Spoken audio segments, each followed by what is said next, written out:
So what is up, guys? We have to get cranking because the deadline is coming up. So for you newer subs that don't know, Tommy Fia and I, another YouTuber, are doing a build off. He has a right-hand drive Sylvia, and obviously I have my Z. So we're doing the first leg of the competition is the first one to basically get it running. We set a deadline for each other the first week of January.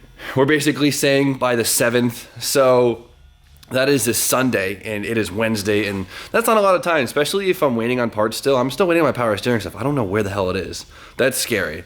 Though I've been putting in work like crazy on this thing, there's still so much to do. It's ridiculous. Today it's gonna be all about grinding on all the little stuff, trying to really throw the car together. My good friend Justin from Morpheus Performance, he is actually helping with the intercooler piping and the exhaust. We're gonna do a full custom setup. It's gonna be badass, but we gotta do it at his shop, which is right down the road. He's not available until the weekend, so we gotta get this car down there Friday night or Saturday morning and finish that stuff up and hopefully get it running by Sunday night. It's a stretch. Full custom exhaust and full intercooler piping in less than 2 days. We'll see how that goes. So my mission is to basically get the car almost as 100% complete as possible. So when we do the intercooler piping and exhaust, the car should be able to run. So today is all about tidying up. I really want to get my interior back together because it's driving me insane and I'm dreading viewing it. So I guess let's just start by banging that out. It's time to deal with this mess. Oh boy. I've been dreading this, but it has to happen. So this is where the harness comes through the firewall. That's where the stock ECU used to be.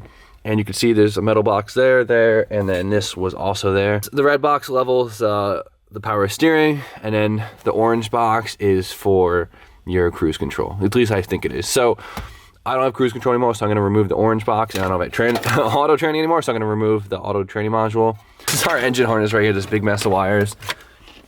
This wire that comes off it right here, this very important wire, is basically the chassis connect, and it has to connect all the way into that pile of junk right there. Now that we're in the inside, I'm hoping this is long enough to be able to snake it through the fender, over the fender, and then down to the box, so this harness can be nice and tucked so you don't have to see it in the engine bay. So I'm gonna snake it through right here and just cross my fingers that it's long enough to reach over here.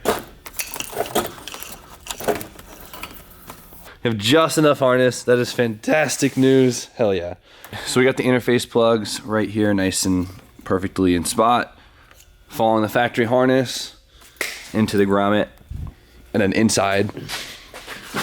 Now the big problem is having to cram all of this down here. And my flashlight died. On top, I was able to use the factory clamp. It kind of really makes the harness tight against the firewall so it won't slip back and forth. Though it does look like the harness is all scrunched up, there's no strain on it, and it actually sits pretty clean against the firewall. Now I'm gonna put the AC box back in and then do all this stuff after. This part is gonna be a pain in the ass. This basically goes in between it. And as you can see, there's like it looks like a radiator almost. This side is like a radiator, and what this does is this is what transfers the cold air from the AC into your car. So it's kind of like a reverse radiator. Actually remove this from the car, but we do need this box. It's very vital for the ducting system in this car. So what we're gonna do is remove the big chunk of aluminum from the inside of this and seal it back together.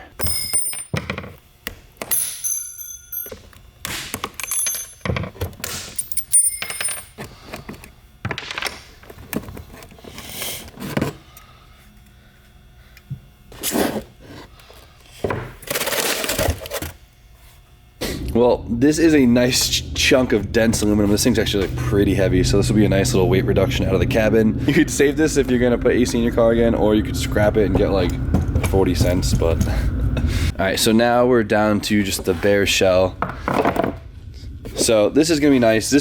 We're just gonna slip back together.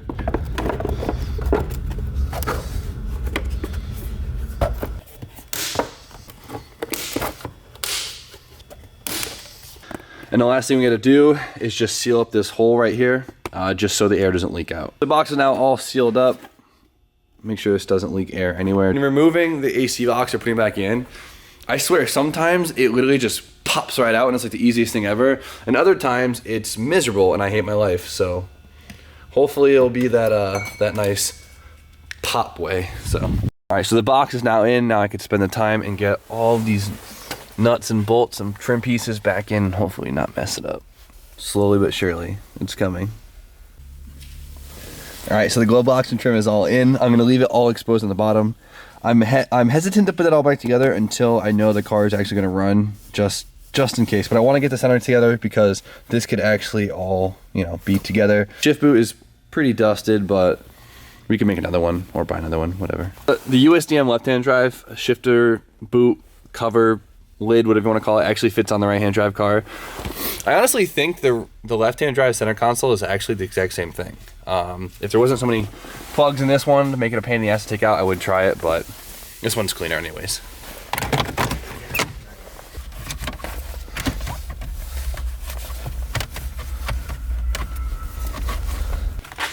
So I bought this forever ago, finally able to use it. New Tomy shift knob. I usually get the bigger one. I thought this was the bigger one, but whatever, this will look great. The boot definitely needs to be replaced. This is gross. And I guess next I have to put all this stuff back together too, because this is all empty from when I put the pedals in. This isn't anything fun to watch. It's gonna take me forever, so I'm gonna give you guys a nice before and after. Ready? Before and officially back together for the most part. So the interior is all complete up front. It's kind of weird to see it together like that, especially with the shifter in there. Definitely a nice sight though. Definitely super exciting. So what I still need to do is I still need to add gauges. So now that the interior is all set, I guess it's finally time to tackle all this wiring that's just been draping on the ground here. When it comes down to it, I've been 100% procrastinating on this. It's not hard, it's just tedious and it's a pain in the ass. So let's get to work. So we gotta figure out where we want the fuse box. Realistically, as long as it's out of the way of moving parts, we should be all set. The higher up, the better, just least likely to get hit with some elements. So I'm thinking somewhere around here. Looks nice.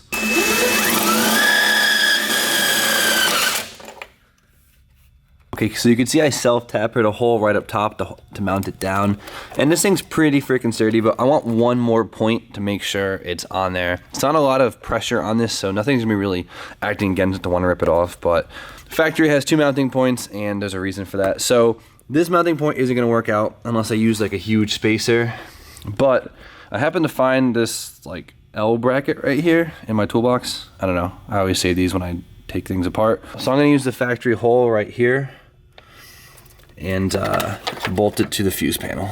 Upper mounting point right there, and then our little L bracket that ended up working out very nicely. But as you can see, this thing isn't going anywhere. So a lot of guys like to make a waterproof cover or box for the fuse panel. The fuse panel is actually sealed pretty well. I don't really anticipate driving this car in the rain. Sometimes you're not the one to make that decision, and I understand that. I never had issues with it on my Red Z. Being in that location, and I've driven the Red Z in some pretty bad weather. So they sell like a waterproof bag, like a mesh bag. Some guys use it for intake. That works out really well. You could use that.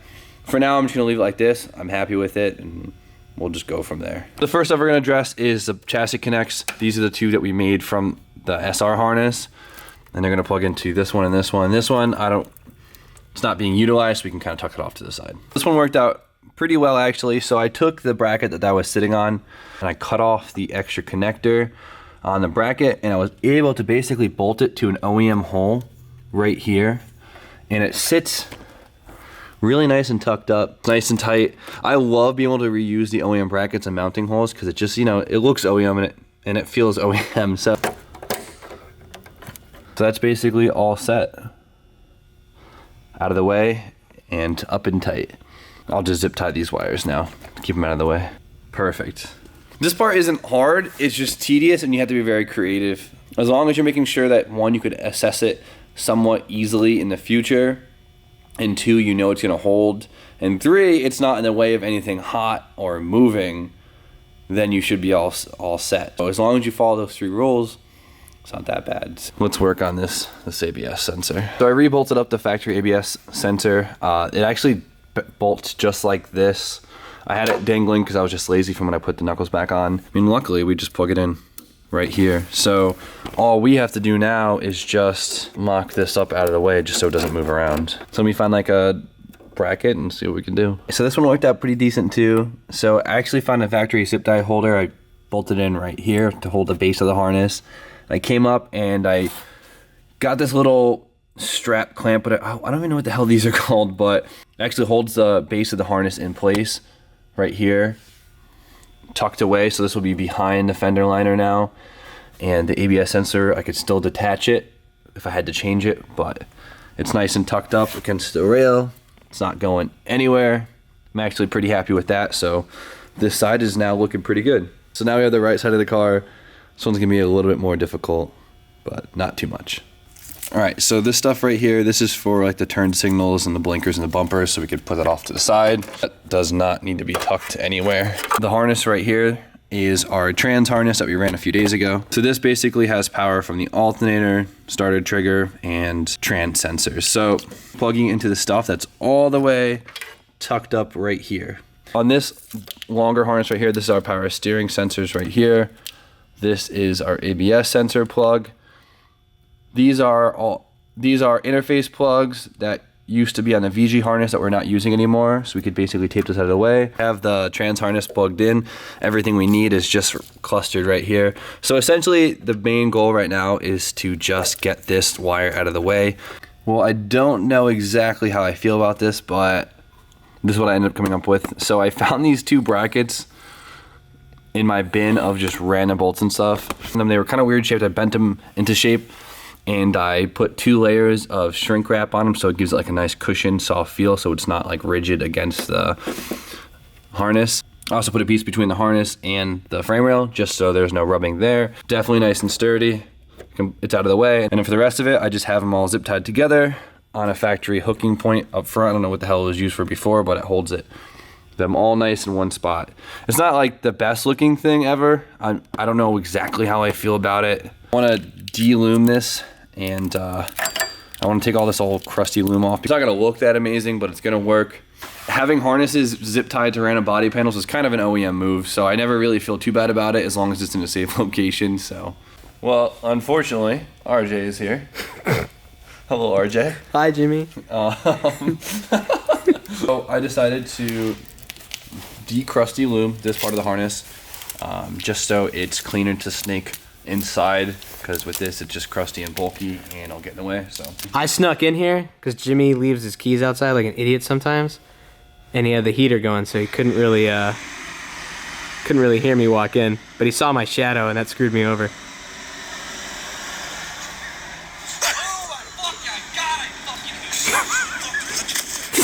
Jimmy proceeded to punch me in the face and then put me in a headlock. That's the way that looks. I'm over it. After looking at how good it looks, after like doing the wire loom on the front of the engine and seeing how good it looks, it just makes me want to loom. I don't think the electrical tape looks bad. I feel like wire loom is just so much better looking. Classier, I guess. So I pulled apart the crusty boy and taped it, and I taped these two individually because they want to go in 2 individual spots. So these connectors are connectors we aren't using. I would love to just cut them out, but I'd feel too guilty to do that. So we're gonna hold this off to the side for now. And yeah, so let's start mocking this up. This connector right here has to go all the way down to here.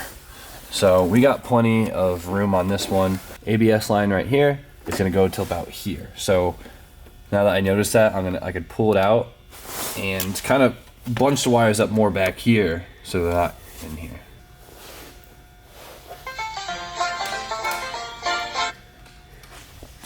You done yet? Okay. Alright, so it was originally 9:30ish when we started this. It is now 4:30 in the morning. And where are we at, Jimmy? We're getting there.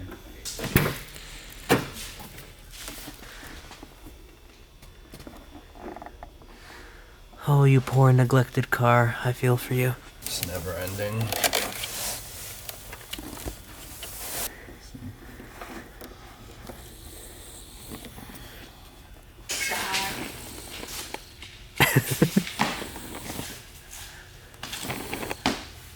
Alright, everybody watch out. She needs to go do some missions on Grand Theft Auto.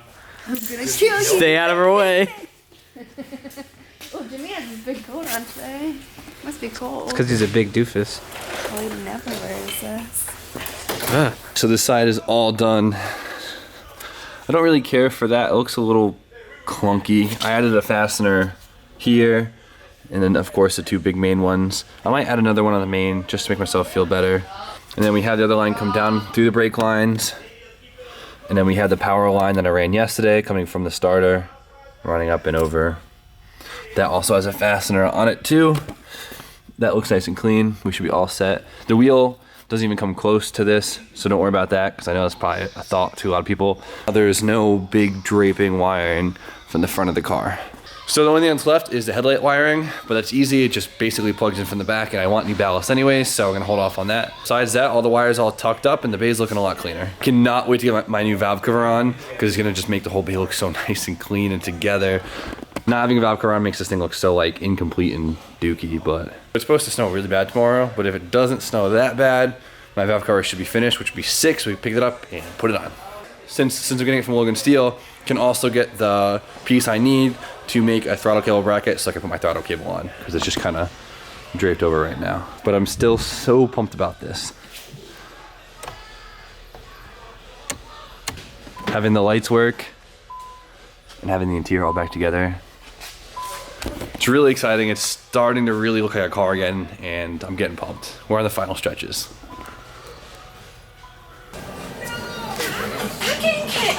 Having fun? I'm not doing so well today. She loves it. I'm heading home because these two are probably gonna break in the casting couch over there.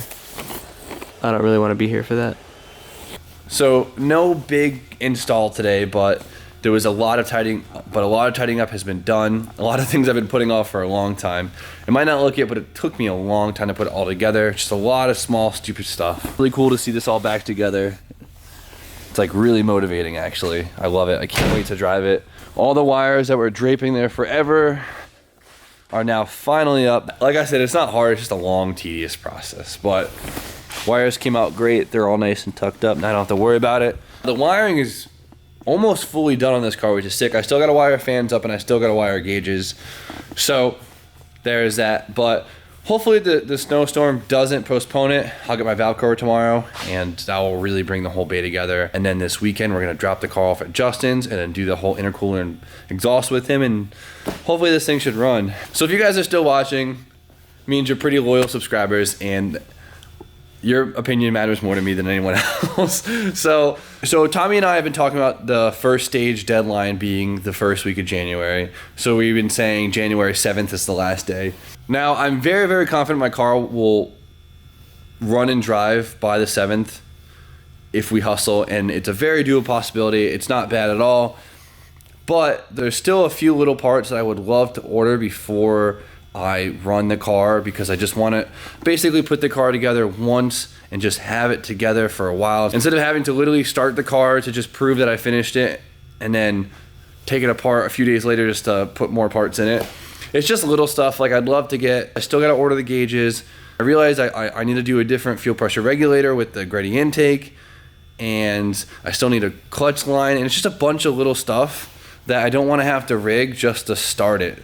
Basically what I'm asking is, do you guys care if I wait a few more days basically for shipping to give the Z its first test drive or fire up, whatever you want to call it? Or should I just stick to the deadline of the 7th just to basically prove that I got it done for the first leg of the race? Let me know what you guys think.